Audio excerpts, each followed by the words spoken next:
Halo, Assalamualaikum warahmatullahi wabarakatuh. Perkenalkan, nama saya Lutfiana Febrianti, NPM saya 0621515681. Saya dari kelas 3B, Program Studi Kesehatan Masyarakat, Fakultas Ilmu Kesehatan, Universitas Pekalongan. Di sini saya akan membahas tentang metode transmission epidemiologi penyakit menular. Nah, apa sih pengertian dari epidemiologi itu? Asal kata epidemiologi berasal dari bahasa Yunani yang terdiri dari 3 kata, yaitu epi yang berarti pada atau tentang, demos yang berarti penduduk, dan kata terakhir logos yang berarti ilmu pengetahuan. Jadi, epidemiologi adalah ilmu yang mempelajari tentang penduduk. Sedangkan dalam pengertian modern, epidemiologi adalah ilmu yang mempelajari tentang frekuensi dan distribusi atau penyebaran serta determinan masalah kesehatan pada sekelompok orang atau masyarakat serta faktor-faktor yang mempengaruhi. Definisi ini mengisyaratkan bahwa epidemiologi pada dasarnya merupakan ilmu empirik kuantitatif yang banyak melibatkan pengamatan dan pengukuran sistematik tentang penyakit dan faktor-faktor yang berhubungan dengan penyakit. Epidemiologi berhubungan erat dengan ilmu yang disebut biostatistik. Distribusi adalah penyebaran masalah kesehatan pada populasi. Determinan adalah faktor penyebab suatu masalah kesehatan. Sedangkan frekuensi adalah besarnya masalah kesehatan yang ada pada sekelompok manusia. Nah, yang selanjutnya terdapat 3 tujuan umum studi epidemiologi, yaitu yang pertama ada menjelaskan etiologi, yang kedua ada menentukan data, dan yang ketiga ada menentukan pengendalian. Di sini saya akan menjelaskan satu persatu. Yang pertama ada menjelaskan etiologi. Apa sih etiologi itu? Etiologi adalah studi tentang penyebab penyakit. Dengan epidemiologi bisa menjelaskan etiologi suatu penyakit atau sekelompok penyakit. Yang kedua ada menentukan data. Data epidemiologi yang ada harus konsisten dengan hipotesis yang diajukan dengan ilmu pengetahuan, ilmu perilaku, dan ilmu biomedis yang terbaru. Yang ketiga ada menentukan pengendalian. Untuk memberikan dasar bagi pengembangan langkah pengendalian dan prosedur pencegahan bagi kelompok yang berisiko. Selain itu, sebagai langkah kesehatan masyarakat untuk mengevaluasi keberhasilan langkah, kegiatan, dan program intervensi. Kemudian yang selanjutnya ada pengertian penyakit menular. Berdasarkan sifat penularannya, penyakit dapat dibagi menjadi 2, yaitu penyakit menular dan penyakit tidak menular.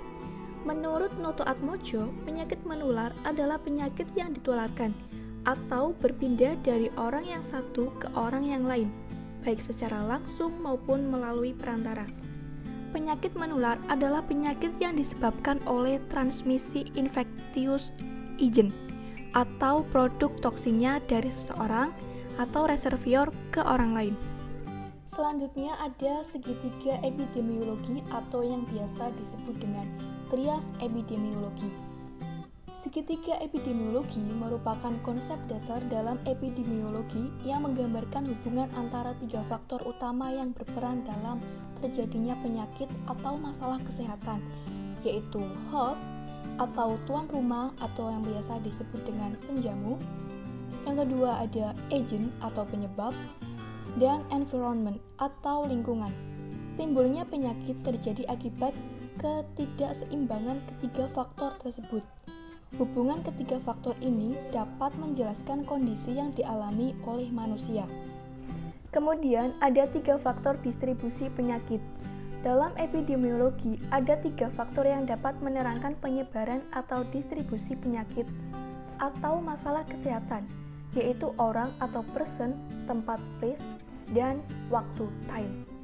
Informasi ini dapat digunakan sebagai petunjuk sebagai sumber, agent yang bertanggung jawab, transisi, dan penyebaran suatu penyakit.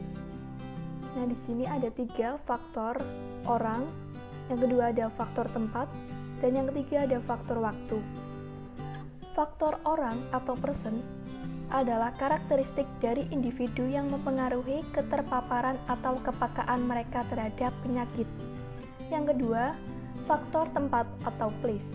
Faktor tempat berkaitan dengan karakteristik geografis. Yang ketiga ada faktor waktu atau time. Waktu kejadian penyakit yang dapat dinyatakan dalam menit, jam, hari, bulan, dan tahun. Yang selanjutnya ada sifat-sifat penyakit menular. Ada 3 sifat penyakit menular, yaitu yang pertama waktu generasi atau generation time, yang kedua ada kekebalan kelompok atau herd immunity, dan yang ketiga ada angka serangan atau attack rate. Saya akan menjelaskan satu persatu. Dari yang pertama waktu generation atau generation time. Masa antara masuknya penyakit pada penjamu tertentu sampai masa kemampuan maksimal penjamu tersebut untuk dapat menularkan penyakit. Yang kedua ada kekebalan kelompok atau herd immunity. Kekebalan kelompok adalah kemampuan atau daya tahan suatu kelompok penduduk tertentu terhadap serangan atau penyebaran unsur penyebab penyakit menular. Yang ketiga ada angka serangan atau attack rate. Angka serangan sendiri adalah sejumlah kasus yang berkembang atau muncul dalam satu satuan waktu tertentu di kalangan anggota kelompok yang mengalami kontak serta memiliki resiko kerentanan terhadap penyakit tersebut. Kemudian yang selanjutnya ada metode penularan penyakit. Mekanisme penularan penyakit pada manusia adalah melalui pintu masuk atau entry point bagian tubuh manusia seperti mulut, hidung, kulit, dan telinga. Mekanisme penularan penyakit menular aspek sentral dalam masyarakat adalah mekanisme penularan atau mode of transmission, yakni di mana unsur penyebab penyakit dapat mencapai manusia sehingga penjamu yang potensial. Mekanisme tersebut meliputi cara unsur penyebab atau agent meninggalkan reservoir, cara penularan untuk mencapai penjamu potensial, serta cara masuknya ke penjamu potensial tersebut. Cara unsur penyebab keluar dari penjamu atau reservoir.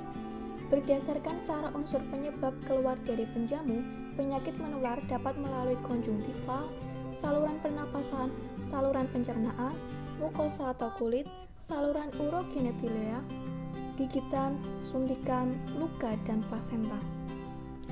Pada umumnya, selama unsur penyebab atau mikroorganisme penyebab masih mempunyai kesempatan untuk hidup dan berkembang biak dalam tubuh penjamu, maka ia akan tetap tinggal di tempat yang potensial tersebut.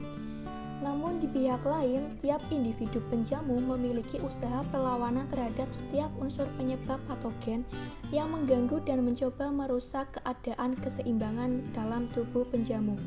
Unsur penyebab yang akan meninggalkan penjamu di mana ia berada dan berkembang biak biasanya keluar dengan cara tersendiri yang cukup beraneka ragam sesuai dengan jenis dan sifat masing-masing. Secara garis besar, maka cara keluar unsur penyebab dari tubuh penjamu dapat dibagi dalam beberapa bentuk, walaupun ada di antaranya unsur penyebab yang dapat menggunakan lebih dari satu cara. Cara penularan atau mode of transmission.